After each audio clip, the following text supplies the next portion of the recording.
চাকরি হারাদের নিয়ে এসএসসি অফিসে অভিজিৎ গঙ্গোপাধ্যায়, মুখ্যমন্ত্রীকে নিশানা অভিজিৎ গঙ্গোপাধ্যায়, তাকে বলেছিলাম রাজনীতির ঊর্ধ্বে উঠে কাজ করুন, তিনি শুনলেন না।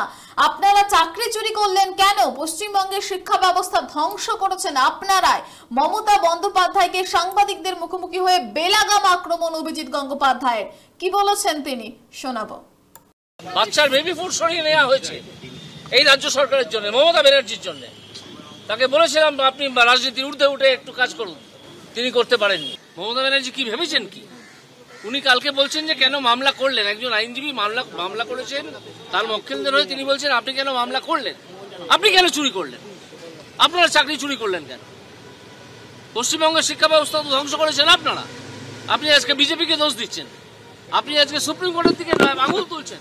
ওনার প্ল্যানটা ছিল যে যদি আমি অযোগ্য এবং যোগ্য এদেরকে গুলিয়ে দিই, তাহলে কোর্ট বলবে যে এদেরকে গুলিয়ে দেওয়া হয়েছে বা গুলিয়ে গেছে, পাওয়া যাচ্ছে না, সুতরাং সকলের চাকরি থাকুক।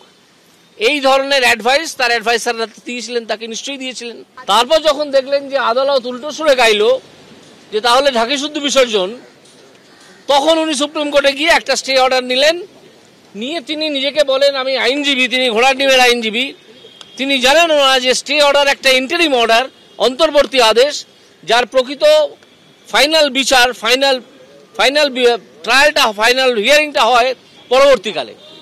সেই ফাইনাল হিয়ারিংটা পরবর্তীকালে যখন এই প্রেসিডেন্ট চিফ জাস্টিসের কাছে হলো, তিনি তার দিকে আঙুল তুলে বলছেন এর পেছনে কোনো খেলা নেই। তো কি খেলা থাকবে? অনশন টনশন নয়, এবার সেই 67 সালের আন্দোলন দেখতে পাবেন। অনশন কি? হাতে মোমবাতি নিয়ে নেকামি? এই যোগ্য অযোগ্যের লিস্ট বের করে দেওয়া সম্ভব কিভাবে? সিবিআই যে মাদার ডেস্ক উদ্ধার করেছে ওই হরিয়ানার কোনো একটা জায়গা থেকে, সেটা সিবিআই ট্যালি করে দেখেছে যে মিস্টার এক্সের কাছে যেটা ছিল যেটা মিস্টার এক্সের যিনি সাব কন্ট্রাক্টর কাছে যেটা ছিল সেটাও সেটা একই জিনিস।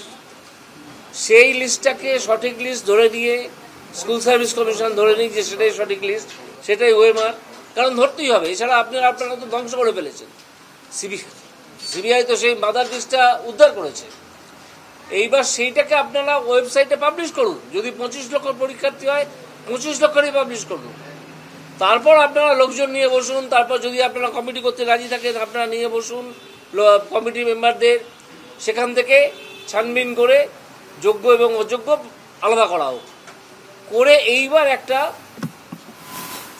রিভিউ অ্যাপ্লিকেশন সুপ্রিম কোর্টের কাছে করা যাক যে হুজুর এরা হচ্ছে অযোগ্য প্রার্থী, এদেরকে নিয়ে আপনি যা খুশি করুন, আর এরা হচ্ছে যোগ্য প্রার্থী, এদেরকে কোনো শাস্তি দেবেন না। গিয়ে আমরা চাইবো যে আপনারা ওটা বার করুন, কেন করবেন না? আপনাদের কাছে তো সিবিআই এর দেওয়া এটা আছে, মাদার ডিস্কটা আছে, সেখান থেকে সেটা আপনি আপলোড করুন। এটা করতে দিচ্ছেন না মমতা ব্যানার্জি।